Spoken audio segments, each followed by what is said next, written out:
นี้บ้านห้วยโกะตะแซงน้ำอ้อมเมืองปทุมพรได้จัดพิธีเปิดน้ำใสครัวทางเขาบ้านอย่างเป็นทางการหลังจากครัวแห่งนี้ได้สำเร็จการก่อสร้างและพร้อมเป็นเส้นทางเสริมต่อการพัฒนาของชุมชนโดยการเข้าร่วมของทานประดิษฐ์วรรณรัศมีคณะประจำพรรคแขวงหัวหน้าคณะโฆษณาอบรมแขวงมีทานสมจิตแพงสวัสดิ์กรรมการพรรคแขวงเลขาคณะบริหารงานพรรคเมืองหัวหน้าคณะสมาชิกสภาพประชาชนแขวงประจำเขตเลือกตั้งเมืองปทุมพรมีประธานคณะกรรมการปกครองเมืองมีคณะนำจากแขวงเมืองตะแซงน้ำอ้อมองค์การปกครองบ้านมีนักธุรกิจและพ่อแม่ประชาชนเข้าร่วม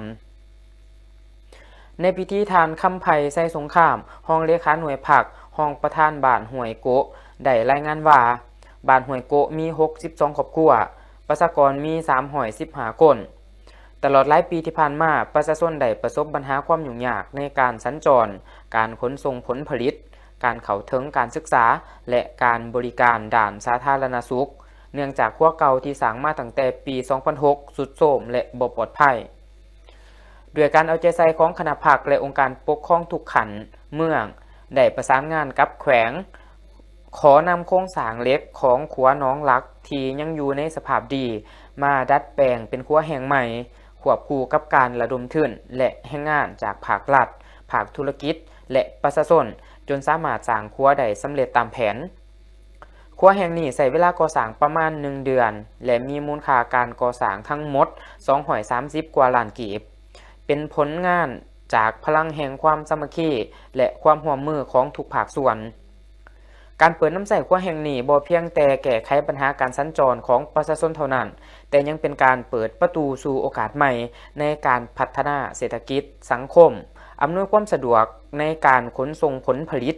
การเข้าถึงการศึกษาและการบริการด้านสาธารณสุขพร้อมทั้งยกระดับคุณภาพชีวิตของประชาชนในระยะยาวจากนั้นก็ได้มีพิธีตัดแถบผ้าและลั่นของเก่าบาทเพื่อเป็นสิริมงคลและเปิดน้ำใสขัวแห่งใหม่อย่างเป็นทางการตกอย่างต่อเนื่องเพื่อเป็นการกักเก็บความพร้อมรับมือกับสภาพฝนตกหนักและลดความเสี่ยงจากสภาพน้ำท่วมในฤดูฝนนี้อำนาจการปกครองนครปักสีแขวงจำปาสักได้ซุ้มใส่จัดกำลังวัตถุอุปกรณ์และวางแผนการรับมือเหตุฉุกเฉินเพื่อลดผลกระทบต่อชีวิตและทรัพย์สินของประชาชนให้ท่วงทันการเตรียมความพร้อมรับมือแม่นเน้นใส่การกวดการระบบระบายน้ำคลองระบายน้ำและจุดเสี่ยงที่มาเกิดน้ำท่วมขังเป็นประจำเป็นต้นแมนเขตบานเก้บ้านดอน30ห้วยปูนทาหินและเขตตัวเมืองปากซีโดยคณะรับผิดชอบได้เล็งกำจัดสิ่งกีดขวางทางน้ำเพื่อให้การระบายน้ำเป็นไปอย่างสะดวกขณะเดียวกันภาคส่วนเกี่ยวข้องก็ได้เตรียมพร้อมพาหนะเครื่องสูบน้ำเครื่องมือกู้ภัยและอุปกรณ์จำเป็นต่างๆเพื่อให้สามารถนำใส่ได้ทันทีถ้าเกิดสภาพน้ำท่วมหรือเหตุฉุกเฉินนอกจากนี้ยังได้เอาใจใส่ติดตามสภาพอากาศและระดับน้ำตามแม่น้ำสายสำคัญอย่างใกล้ชิดถ้าพบว่ามีความเสี่ยงจะเกิดน้ำท่วมจะมีการแจ้งเตือนประชาชนล่วงหน้าพร้อมทางเตรียมแผนอพยพสำหรับพื้นที่เสี่ยงตามความจำเป็นอิงตามข้อมูลตัวจริงในระยะฤดูฝนสภาพฝนตกต่อเนื่องในหลายพื้นที่เฮ็ดให้ระดับน้ำตามแคมน้ำในเขตนครปักสีมีท่าเอียงเพิ่มสูงขึ้นและน้ำได้แผ่เข้าสู่บางพื้นที่ต่ำพร้อมทั้งเขตการผลิตกสิกรรมของประชาชนจากการลงสำรวจภาคสนามตัวจริงพบว่า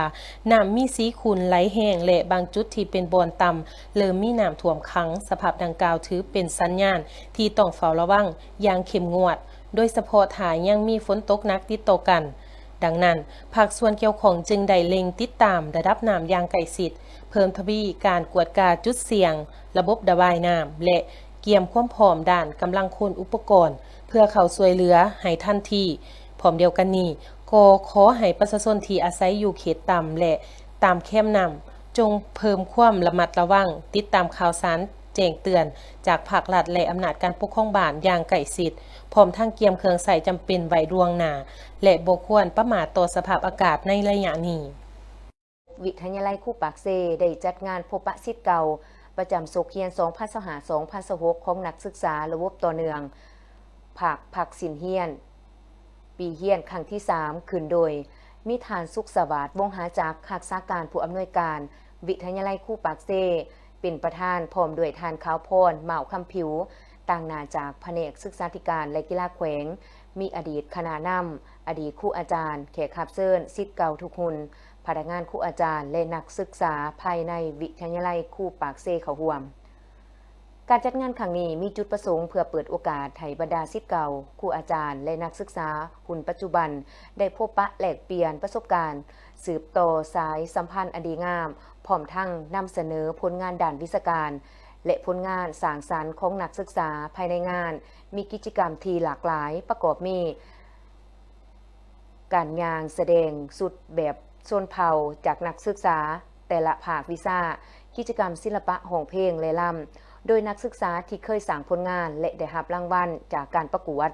พร้อมทั้งตลาดนัดจากบรรดาศิษย์เก่าเพื่อนำเสนอสินค้าและผลงานต่างๆพิเศษในงานยังมีการสัมมนาเกี่ยวกับการจัดงานการเรียนการสอนด้วยนวัตกรรม AI เพื่อแลกเปลี่ยนความรู้แนวคิดและประสบการณ์ในการนำใส่เทคโนโลยี AI มาประยุกต์ในการใส่ในการศึกษาเพื่อให้การเรียนการสอนมีความทันสมัยสอดคล้องกับยุคดิจิตอลและสามารถนำนวัตกรรมเสริมสร้างคุณภาพการเรียนรู้ทั้งนี้งานพบปะศิษย์เก่าครั้งที่ 3 จัดขึ้นภายใต้แนวคิดพัฒนาการเรียนการสอนด้วยนวัตกรรม AI ในสิ่งแวดล้อมพร้อมรักษาวัฒนธรรมดาเผ่าซึ่งเป็นการผสมผสานระหว่างนวัตกรรมทางด้านการศึกษาการใส่ใจต่อสิ่งแวดล้อมและการศึกษาคุณภาพด้านนวัตกรรมการจัดงานครั้งนี้บ่เพียงแต่เป็นเวทีแห่งการพบปะและนึกถึงสายพัวพันธ์ของบรรดาศิษย์เก่าเท่านั้นยังเป็นเวทีสำคัญในการส่งเสริมการนำใส่นวัตกรรม AI ในการศึกษาปลูกจิตสำนึกด้านสิ่งแวดล้อมและสืบต่ออนุรักษ์รักษาวัฒนธรรมอันดีงามของบรรดาเผ่าเคียงคู่กับสังคมลาวต่อไปสโมสรของเมืองสุขุมาได้จัดพิธีเฉลิมฉลององค์การจัดตั้งสหพันธ์แม่หญิงลาวครบรอบ71 ปีก็คือวันที่20กรกฎาคมปี 1955 หาวันที่20กรกฎาคมปี 2026ให้เกียรติเข้าร่วมเป็นประธานของทานปริญญาเอกคำไต่แก้วประเสริฐกรรมการพรรคแขวงเลขาคณะบริหารงานพรรคเมืองท่านนางรัตนดวงดาวกรรมการพรรคเมืองประธานสหพันธ์แม่หญิงเมืองพร้อมคณะมีห้องเลขาพรรคเมืองมีประธานคณะกรรมการปกครองเมืองมีบรรดาทานในคณะประจำพรรคเมืองกรรมการพรรคเมืองมีหัวหน้าของการมีประธานคณะกรรมการปกครองหาตะแสงมีอดีตสหพันธ์แม่หญิงเมืองมีคณะหน่วยพร้อมด้วยสมาชิกสหพันธ์แม่หญิงอ้อมข้างเมืองเขาร่วมก่อนจะเข้าสู่พิธีบรรดาผู้แทนกองประชุมก็ได้รับชมการแสดงศิลปะจากเอื้อยน้องแม่หญิงในบทฟ้อนละวงลาวเต้นบัดสลบบทฟ้อนมูลเสือแม่หญิงลาวและห้องเพลงแม่หญิงวัฒนธรรมและท่องเที่ยวจากนั้นทานนางรัตนาดวงดาวกรรมการพรรคเมืองประธานสหพันธ์แม่หญิงเมือง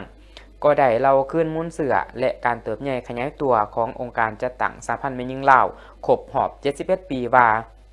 การกำเนิดและเติบใหญ่ขยายตัวขององค์การจัดตั้งสหพันธ์แม่หญิงลาวที่พรรคประชาชนลาวได้รับการสร้างตั้งในวันที่22 มีนาคมปี 1955พรรคได้เอาใจใส่อย่างจดจ่อในการปลุกระดมขนขวายก่อสร้างแม่หญิงให้มีความตื่นตัวประกอบส่วนเขาในภารกิจปฏิวัติและถือแม่หญิงเป็นภาคส่วนหนึ่งในกำลังแห่งที่สำคัญของพรรคภายใต้คันทุ่งของแนวโฮมปลดปล่อยศาสตร์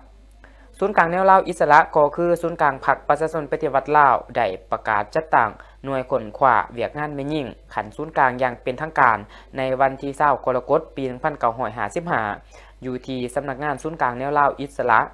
ซึ่งในเวลานั้นตั้งอยู่แคมป์ห้วยน้ำโสยเมืองเวียงไส้แขวงหัวพันก็คือต้นกำเนิดขององค์การจัดตั้งสหพันธ์แม่หญิงลาวในปัจจุบันมาฮอดปี 1984 ย้อนขบวนการเติบใหญ่ขยายตัวขององค์การจัดตั้งสมาคมแม่หญิงและขบวนการเคลื่อนไหวของแม่หญิงลาวบรรดาเผ่าและเพื่อตอบสนองความเรียกร้องต้องการของหน้าที่การเมืองของพรรคก็คือของประเทศชาติในระยะใหม่สนั่นกองประชุมใหญ่ครั้งประวัติศาสตร์ของผู้แทนแม่หญิงลาวทั่วประเทศครั้งที่1ได้ไขขึ้นในวันที่21หา24มีนาคมปี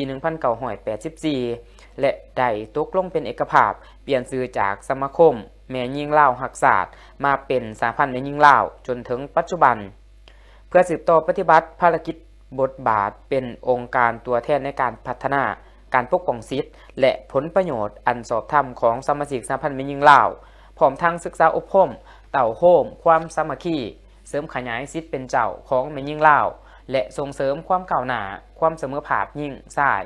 ปลุกระดมสุขอยู่แม่หญิงลาวเขาร่วมปฏิบัติ2หน้าที่ยุทธศาสตร์ก็คือปกปักรักษาและสร้างสรรค์พัฒนาประเทศชาติก็คือภารกิจเปลี่ยนแปลงใหม่เป็นเจ้าการปฏิบัติแผนพัฒนาแม่หญิงลาวแต่ละระยะพร้อมนั้นทานปริญญาเอกคำไตแก้วประเสริฐเลขาพรรคเมืองก็ได้ให้เกียรติมอบเงินรางวัลให้แก่เอื้อยน้องแม่หญิงอีกด้วย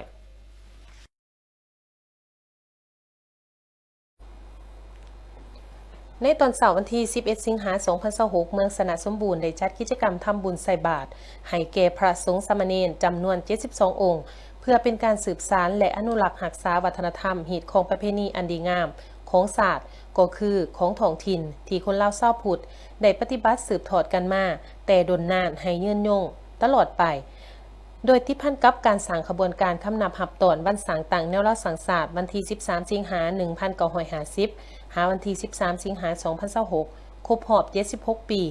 ที่ไก่จะมาถึงในมมนี้ให้เต็มไปด้วยความหมายความสำคัญ ให้เกียรติเขาร่วมในพิธีครั้งนี้มีทานเสริฐมโนธรรม คณะประจำภาคเมืองรองประธานคณะกรรมการปกครองเมืองฐานนางกุหลาบวรรณราชคณะประจำภาคเมืองประธานแนวเล่าสังศาสตร์เมืองพร้อมด้วย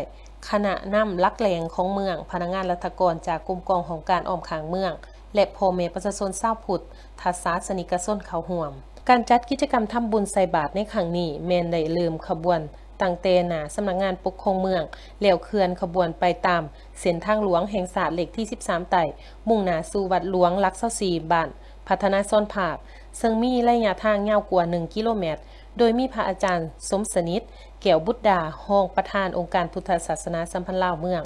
หัวหน้ากรรมาธิการปกครองสงฆ์เมืองพระอาจารย์ค่ำมันธนบัตรรองประธานองค์การพุทธศาสนาสัมพันธ์ลาวเมืองหัวหน้ากรรมาธิการสาธารณูปการเมืองพร้อมด้วยพระเทรานุเทระเขาร่วมรับบิณฑบาตเพื่อเป็นสิริมงคลให้แก่การจัดกิจกรรมในครั้งนี้2026นี้คณะสงฆ์วัดหลวงเมืองสนะสมบูรณ์สมทบกับหอการแนวเล่าสังศาสตร์เมืองได้จัดกองประชุม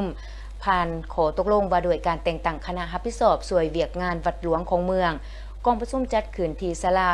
โฮงธรรมโดยมีฐานนางกุหลาบวรรณราชคณะประจำภาคเมืองประธานแนวเล่าสังศาสตร์เมืองพระอาจารย์ศรีบุญเฮืองล้วนอัมพรคณะประจำองค์การพุทธศาสนาสัมพันธ์ลาวเมืององค์สวยเวียกงานหอบด่านองค์การพุทธศาสนาสัมพันธ์ลาวเมืองพร้อมนี้ยังมีต่างหน้าองค์การปกครองบ้านพ่อแม่ประชาชนจาก3บ้านคือบ้านซ่อนผากบ้านคำหลวงและบ้านสีทวนเขาห่วมในกองประชุมฐานเวียงคำเกี่ยวบุภาห้องประธานแนวเล่าสังศาสตร์เมืองได้ขึ้นผ่านเนื้อในขอตกลงของคณะกรรมการแนวเล่าสังศาสตร์เมืองสนะสมบูรณ์ฉบับเลขที่34/นสมลงวันที่24กรกฎาคม2026ว่าด้วยการแต่งตั้งคณะรับผิดชอบส่วยเวียกวัดหลวงของเมืองในนั้นเห็นดีเป็นเอกภาพตกลงแต่งตั้งคณะรับผิดชอบส่วยเวียกงานวัดหลวงด่านต่างๆรวมมีทั้งหมด100ฐานโดยมีหน้าที่ร่วมกันในการช่วยเวียกงานประสานงานและส่งเสริมกิจกรรมต่างๆของวัดให้สามารถดำเนินไปด้วยความเหียบห้อยสอดคล้องกับฮีตของประเพณีอันดีงามของศาสตร์ของท้องถิ่นจากนั้นกองประชุมได้เปิดโอกาสให้บรรดาผู้เข้าร่วมประกอบคำคิดคำเห็นปรึกษาหารือเกี่ยวกับพระบทบาทสิทธิหน้าที่และแนวทางการประสานงานของคณะรับผิดชอบสุดใหม่เพื่อให้การช่วยเวียกงานวัดหลวงมีประสิทธิผลในโอกาสนี้ทานางกุหลาบวรรณราชคณะประจำภาคเมืองประธานแนวเล่าสังศาสตร์เมืองได้เน้นนักต่อคณะกรรมการที่ได้รับการแต่งตั้งจงเอาใจใส่ปฏิบัติหน้าที่ได้รับการมอบหมายมีความสามัคคีประสานงานอย่างใกล้ชิดรักษาฮีตของอันดีงามและความคุ้มครองปกปักรักษาวัดหลวงของเมืองให้มีความเหียบห้อยเป็นศูนย์รวมจิตใจของประชาชนวันที่11สิงหาคม2026นี้อยู่ที่ห้องการตาแสงเฮียงสัมพันธ์ได้มีพิธีมอบหาบเครื่องอุปกรณ์ไอทีจากหลายภาคส่วนให้แก่ห้องการตาแสงเฮียงสัมพันธ์โดยการเข้าร่วมเป็นประธานของฐานบัวเลียนเผยบุญส้มคณะประจำภาคเมืองห้องประธานคณะกรรมการปกครองเมืองมีฐานพันโทหนูแดงแสงทองศรีกรรมการภาคเมืองประธานคณะกรรมการปกครองตาแสงเฮียงสัมพันธ์พร้อมคณะมีคะแนนการที่เกี่ยวของเมืองหัวหน้าห้องหัวหน้าหน่วยงานตาแสงเข้าร่วมการมอบอุปกรณ์ในครั้งนี้แม่นได้จากหลายภาคส่วนคือ จากทานนัดนิรันดร์ศรีพันโดนประกอบมีคอมพิวเตอร์และปรินเตอร์เครื่องอุปกรณ์หับใส่ของการพัดลมตู้ MP3 คิวเก่าตู้ใส่เอกสารและเครื่องนุ่งรวมมูลค่า24ล้านกว่ากีบจากทานสมยศสุนทรวงศ์ประกอบมีคอมพิวเตอร์และปรินเตอร์รวมมูลค่า6ล้าน7แสนกีบจากทานพันตีกิสามมณีวงศ์มอบเครื่องหับใส่ของการจำนวน2ล้านกว่ากีบและทานสุขสาครเจริญสุขมอบเครื่องหับใส่ของการจำนวน1ล้านกีบเครื่องที่นำมามอบในครั้งนี้รวมมูลค่าทั้งหมด34ล้านกว่ากีบโดยต่างหน้ามอบของทานบุญเทียงศรีสังวรของการอุตสาหกรรมและการค้าเมืองและการกล่าวหับของทานบัวเรียนเผยบุญส้มคณะประจำผักเมืองของประธานคณะกรรมการปกครองเมืองและมอบต่อให้แก่ตาแสงเฮียงสัมพันธ์บรรดาหน่วยงานวิชาการเพื่อนำเข้าใส่ในเวียกการวิชาเฉพาะให้เกิดประโยชน์สูงสุดและมีความยืนยงการสนับสนุนดังกล่าวเมนมีจุดประสงค์เพื่อเฮ็ดให้การปฏิบัติหน้าที่เวียกงานของตาแสงเฮียงสัมพันธ์ให้มีความทันสมัยและรองรับการพัฒนาระบบข้อมูลข่าวสารด้านระบบ IT ให้มีประสิทธิภาพสูงขึ้นวันที่ 12 สิงหาคม 2026 นี้ฐานคำศรีลิ้นสวัสดิ์กรรมการพรรคแขวงเลขาคณะบริหารงานพรรคเมืองสนะสมบูรณ์ฐานอำไซพรมณีประธานคณะกรรมการปกครองเมืองฐานบุญเพ่งสิริสวัสดิ์ห้องประธานคณะกรรมการปกครองเมืองประธานคณะกรรมการคุ้มครองภัยพิบัติขันเมืองพร้อมด้วยคณะกรรมการที่เกี่ยวข้องของเมืองได้ลงติดตามและกวดกาสภาพน้ำท่วมอยู่บ้านปากซ่อนเมืองสนะสมบูรณ์ฐานเวียงโค้งอัมพาวันในบ้านปากซ่อนได้รายงานว่าภายหลังมีฝนตกหนักสะสมติดต่อกันหลายวันเฮ็ดให้ปริมาณน้ำเซโดนเพิ่มสูงขึ้นอย่างไวว่าและไหลเข้าท่วมเขตพื้นที่การผลิตของประชาชนโดยเฉพาะเนื้อที่นาสำหรับบ้านปากซ่อนมีเนื้อที่การผลิตถูกน้ำท่วม63เฮกตาร์มี112ครอบครัวได้รับผลกระทบ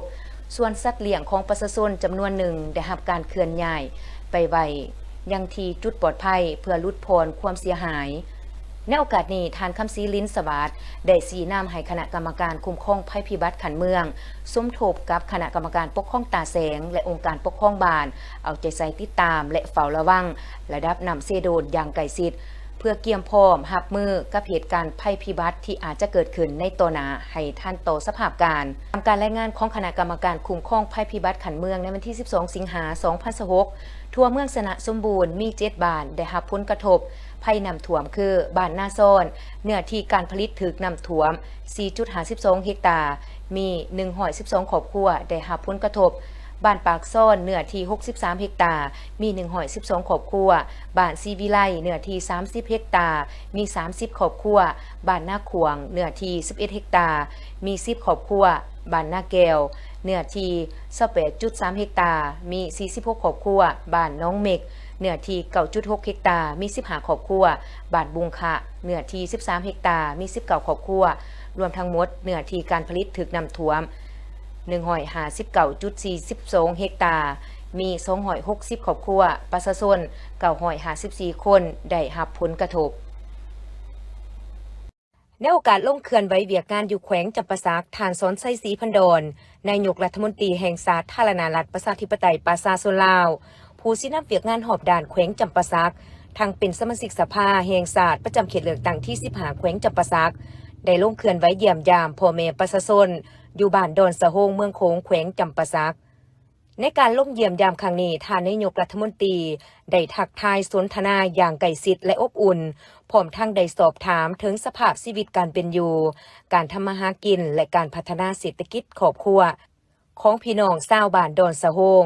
เพื่อรับฟังความคิดเห็นและปัญหาข้อสะดวกข้อยุ่งยากจากประชาชนในท้องถิ่นอีกด้วยการเคลื่อนไหวเยี่ยมยามมีขึ้นในวันที่25กรกฎาคม 2026 นี้ของศาสตร์วันที่ 16 กรกฎาคม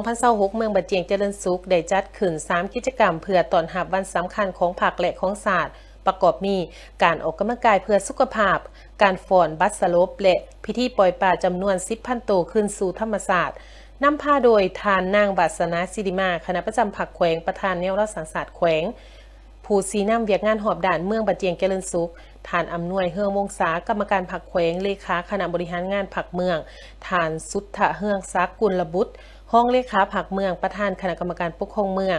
มีบรรดาคณะประจำพรรคเมืองกรรมการพรรคเมืองหัวหน้าห้องหัวหน้าของการประธานคณะกรรมการตาแสงพนักงานรัฐกรนายและพลทหารนายและพลตำรวจเขาห่วมอย่างพร้อมเพรียงสำหรับกิจกรรมการออกกำลังกายและการฟ้อนบัสลบครั้งนี้ได้สร้างบรรยากาศคึกคืนและสะท้อนให้เห็นความสามัคคีของพนักงานรัฐกรและกำลังประกอบอาวุธพร้อมกันนี้การปล่อยปลาขึ้นสู่ธรรมศาสตร์ก็เป็นการอนุรักษ์ทรัพยากรธรรมศาสตร์ฟื้นฟูระบบนิเวศและสร้างจิตสำนึกให้ทุกภาคส่วนร่วมกันอนุรักษ์สิ่งแวดล้อมในโอกาสเดียวกันนี้ยังได้จัดพิธีการปาฐกถาวันสำคัญของภาคและของศาสตร์ประกอบมีวันเกิดของฐานสุภานุวงศ์ครบรอบ117 ปีวันที่13กรกฎาคม1909หาวันที่13กรกฎาคม2026วันเซ็นสัญญามิตรภาพและการร่วมมือลาวเวียดนามครบรอบ49 ปีวันที่18กรกฎาคม1977หาวันที่18กรกฎาคม2026และวันสร้างต่างซ้ายพัวพันธ์ทางการทูตลาวเวียดนามครบรอบ64 ปีวันที่5กันยายน1962หาวันที่5กันยายน2026เพื่อให้พนักงานราชการได้รับรู้เข้าใจถึงคุณค่าทางประวัติศาสตร์และสืบสานประเพณีอันดีงามของศาสตร์สร้างความสามัคคีปลุกระดมจิตใจรักศาสตร์เสริมสร้างสุขภาพปลูกฝังจิตสำนึกอนุรักษ์ธรรมศาสตร์และสืบสานสายพัวพันธ์มิตรภาพอันยาวนานระหว่าง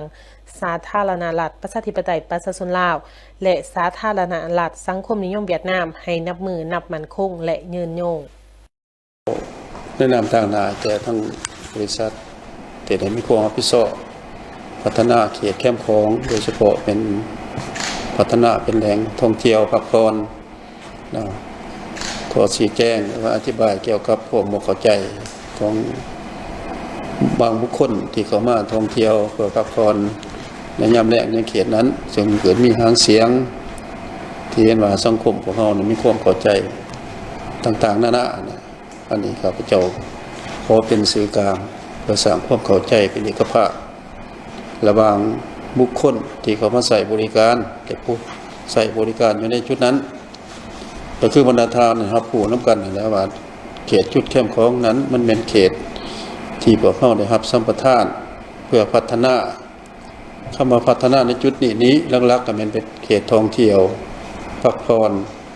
ในยามเสาร์ยามแลงซึ่งระยะผ่านมาก็บ่เคยมีหางเสียงยังเกิดขึ้นต่อ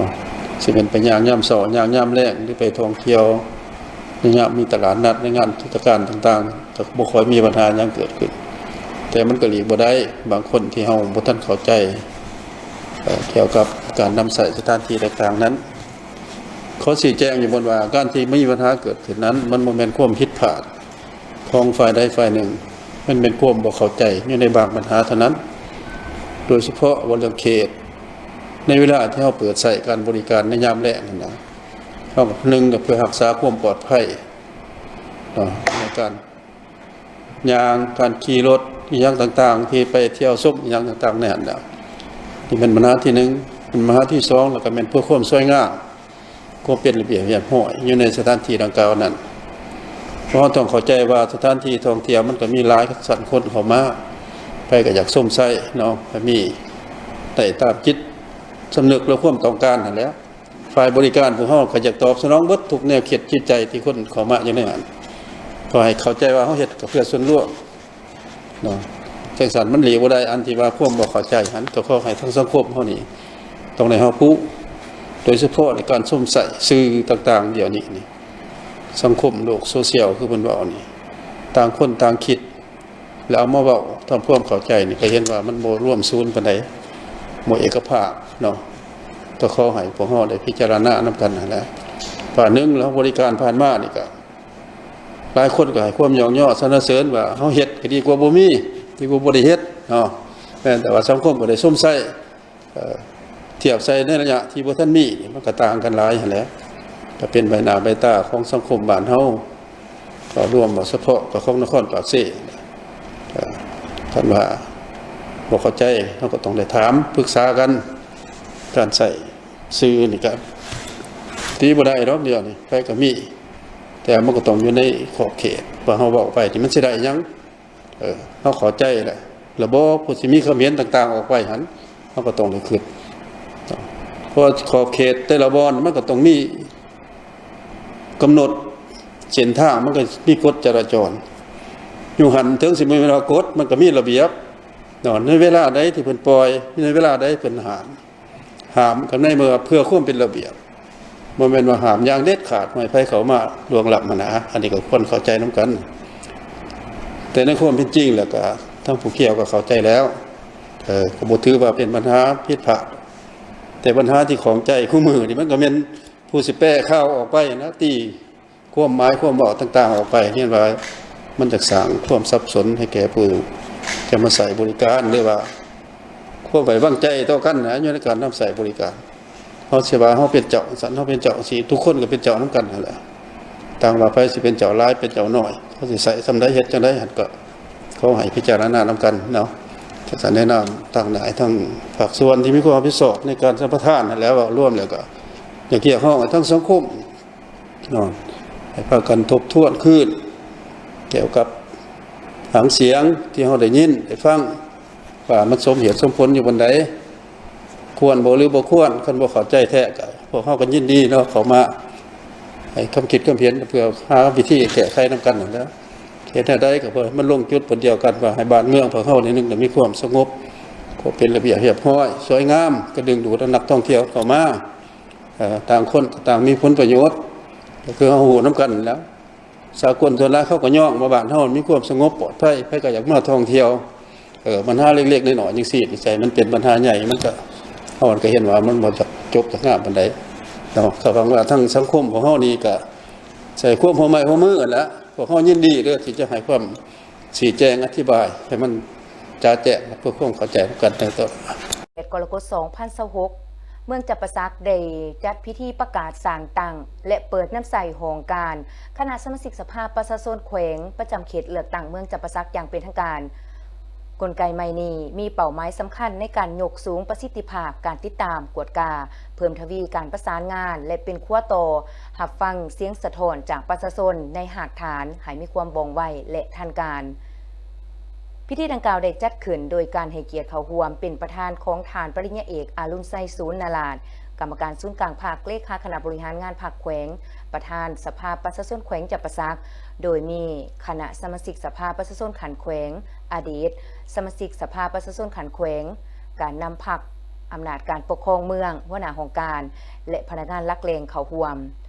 ฐานอรุณไซศูนย์นาลาดเลขาพรรคแขวงประธานสภาประชาชนแขวงจำประซักได้กล่าวว่าการสร้างตั้งหองการประจำเขตเลือกตั้งในครั้งนี้มีความหมายยุทธศาสตร์สำคัญในการยกสูงคุณภาพการปฏิบัติหน้าที่ของสมาชิกสภาประชาชนแขวงเพื่อรับฟังความคิดเห็นข้อเสนอของประชาชนแล้วนำไปสู่การแก้ไขอย่างมีประสิทธิผลในพิธีฐานนางไสยฤทธิ์วงศ์สารวัลกรรมการพรรคแขวงหัวหน้าหองว่าการสภาประชาชนแขวงจับประซักได้ผ่านข้อตกลงของคณะประจำสภาประชาชนแขวงฉบับเลขที่06ทับคปจสพสว่าด้วยการหับห้องสั่งตั้งกงจักและแต่งตั้งบุคลากรนำพาดังนี้ท่านวิไลศักดิ์ศูนย์ทรกรรมการพรรคแขวงเลขาคณะบริหารงานพรรคเมืองจำปาสักดำรงตำแหน่งเป็นหัวหน้าคณะสมาชิกสภาประชาชนขันแขวงประจำเขตเลือกตั้งเมืองจำปาสักท่านนางสันธนาพรเกี่ยวบัณฑิตดำรงตำแหน่งเป็นห้องหัวหน้าคณะทางเป็นหัวหน้าหองการคณะสมาชิกสภาประชาชนขันแขวงประจำเขตเลือกตั้งเมืองจำปาสักทานไสยพรสิงหาสาดำรงตำแหน่งเป็นห้องหัวหน้าหองการคณะสมาชิกสภาประชาชนขันแขวงประจำเขตเลือกตั้งเมืองจำปาสักทานนางสายลิดาวงศ์สวัสดิ์ดำรงตำแหน่งเป็นหัวหน้าหน่วยงานบริหารการเงินเพื่อสนับสนุนการเริ่มต้นปฏิบัติงานของกงจักรใหม่พิธีได้มีการมอบงบประมาณประกอบส่วนจำนวน30 ล้านกีบเพื่อหับใส่เข้าในการสร้างตั้งและปรับปรุงหองการจากนั้นทานปริญญาเอกอรุณไซศูนย์นาลาดได้ให้เกียรติลั่นของเก่าบาทเพื่อเป็นสิริมงคลและเป็นสัญญาณประกาศเปิดนำใส่หองการคณะสมาชิกสภาประชาชนแขวงประจำเขตเลือกตั้งเมืองจำปาสักอย่างเป็นทางการ2026นี้เมืองสนะสมบูรณ์ได้จัดพิธีประกาศสร้างตั้งหองการคณะสมาชิกสภาประชาชนแขวงประจำเขตเลือกตั้งเมืองสนะสมบูรณ์พิธีจัดขึ้นอยู่ที่สโมสรของเมืองโดยการให้เกียรติเข้าร่วมเป็นประธานของฐานปริญญาเอกอรุณไซศูนย์นาลาดกรรมการศูนย์กลางภาคเลขาคณะบริหารงานภาคแขวงประธานสภาประชาชนแขวงจำปาสัก เข้าร่วมในพิธีในครั้งนี้มีท่านคำศรีลิ้นสวัสดิ์กรรมการพรรคแขวงเลขาคณะบริหารงานพรรคเมืองหัวหน้าคณะสมาชิกสภาประชาชนแขวงประจำเขตเลือกตั้งเมืองสนะสมบูรณ์ท่านนางไซญฤทธิ์วงศ์สารวัลย์กรรมการพรรคแขวงหัวหน้าหงว่าการสภาประชาชนแขวงท่านนางผู้ไพทองพิมพ์วงศากรรมการพรรคแขวงประธานสหพันธ์แม่ยิ่งแขวงพร้อมด้วยบรรดาทานการนำของเมืองสมาชิกสภาประชาชนแขวงประจำเขตเลือกตั้งเมืองหัวหน้าห้องหัวหน้าของการคณะกรรมการปกครองตาแสงองค์การปกครองบ้านเขาห่วมในพิธีทานคำศรีลิ้นสวัสดิ์กรรมการพรรคแขวงเลขาคณะบริหารงานพรรคเมืองหัวหน้าคณะสมาชิกสภาประชาชนแขวงประจำเขตเลือกตั้งเมืองสนะสมบูรณ์ได้คืนรายงานการกักเกียมสารต่างหองการคณะสมาชิกสภาประชาชนแขวงประจำเขตเลือกตั้งเมืองพร้อมทางรายงานการจัดตั้งปฏิบัติเวียกงาน6เดือนต้นปีและทิศทาง6เดือนถ่ายปี2026จากนั้นท่านนางไซญฤทธิ์วงศ์สารวัลย์กรรมการพรรคแขวงหัวหน้าหงว่าการสภาประชาชนแขวงได้คืนผ่านมติของคณะประจำสภาประชาชนแขวงฉบับเลขที่06ทับคปจโสพขว่าด้วยการสร้างตั้งกงจักรและแต่งตั้งบุคลากรของกงจักรที่คณะประจำสภาประชาชนแขวงสร้างตั้งพร้อมนี้ทานคำสวัยคำมาวงศ์กรรมการพรรคเมืองหัวหน้าหองการคณะสมาชิกสภาประชาชนแขวงประจำเขตเลือกตั้งเมืองสนะสมบูรณ์ได้ขึ้นผ่านขอตกลงของหัวหน้าคณะสมาชิกสภาประชาชนแขวงประจำเขตเลือกตั้งเมืองสนะสมบูรณ์จำนวน3ฉบับว่าด้วยการแต่งตั้งห้องหัวหน้าของการหัวหน้าหน่วยงานคนขัวสังรวมและข้อมูลข่าวสารหน่วยงานบริหารการเงินจากนั้นในพิธีได้มีการลงนามเส้นบนบันทึกมอบภาพหน้าที่อย่างเป็นทางการระหว่างทานนางผู้ไพทองพิมพ์วงศาหัวหน้าคณะสมาชิกสภาประชาชนแขวงสุดที่4ประจำเขตเลือกตั้งเมืองผู้เก่าและทานคำศรีลิ้นสวัสดิ์หัวหน้าคณะสมาชิกสภาประชาชนแขวงสุดที่5ประจำเขตเลือกตั้งเมืองผู้ใหม่โอกาสเดียวกันทานปริญญาเอกอรุณไซศูนย์นราชกรรมการศูนย์กลางพรรคเลขาคณะบริหารงานพรรคแขวงประธานสภาประชาชนแขวงจำปาสักได้มอบงบประมาณ30ล้านกีบและองค์การปกครองเมืองสนะสมบูรณ์ได้มอบงบประมาณ50ล้านกีบให้แก่หองการคณะสมาชิกสภาประชาชนแขวงประจำเขตเลือกตั้งเมืองสนะสมบูรณ์เพื่อนำเข้าใส่ในการจัดตั้งปฏิบัติเวียกงานตอนถ่ายพิธีทานปริญญาเอกอรุณไซศูนย์นราชกรรมการศูนย์กลางพรรคเลขาคณะบริหารงานพรรคแขวงประธานสภาประชาชนแขวงจำปาสักได้มีคำเห็นโอลมเพื่อเป็นเข็มทิศเนียงทาง